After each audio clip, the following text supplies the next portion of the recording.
Love story എന്ന് വന്നപ്പോൾ അറിയാലേ പ്രേമിച്ചാണ് കല്യാണം പിന്നെ അറേഞ്ച് ചെയ്താണ് കെട്ടിയതെന്നുള്ളത്. അപ്പം കെട്ടിച്ചു വിട്ട സമയത്താണെങ്കിൽ അച്ചാച്ചൻ എപ്പോഴും വീട്ടിൽ വരും. ഞാൻ ഇളയതായത് കൊണ്ട് അപ്പൻ അന്നും ഇന്നും എന്നും എന്നോടാണല്ലോ ഇഷ്ടം. അപ്പം കല്യാണം കഴിയേണ്ട പിറ്റേ ദിവസം രാവിലത്തെ കാര്യമാണേ.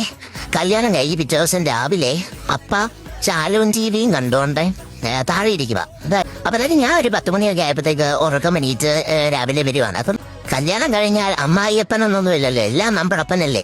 ഞാൻ സ്റ്റെപ്പ് ഇറങ്ങി വന്നപ്പോഴത്തേക്കിനും ശാലവും ടി വി കണ്ടോണ്ടിരുന്നത് അപ്പ റിമോട്ടൊക്കെ പിടിച്ച് മണ്ടക്കോട്ട് നോക്കി. ആദ്യം എന്നെ നോക്കിയിട്ട് ക്ലോക്കല്ലൊന്നും നോക്കിയിട്ട് അപ്പ കുഴപ്പമില്ല മോളെ എന്നുള്ള മാതിരി എന്നെ നോക്കിട്ടു കണ്ടിട്ട് ശാലൻ ടി വി ആണ്. അപ്പൊ ഞാൻ സ്റ്റെപ്പിന്റെ അവിടെ നിന്ന് അപ്പായെ ഈ ഒരു ആംഗിളിലിട്ടു ഇങ്ങനെ നോക്കിക്കൊണ്ട് വന്നു. അപ്പൊ അപ്പ ആണെങ്കിൽ ടിവിയുടെ റിമോട്ടും പിടിച്ച് എന്നെ നോക്കിടും.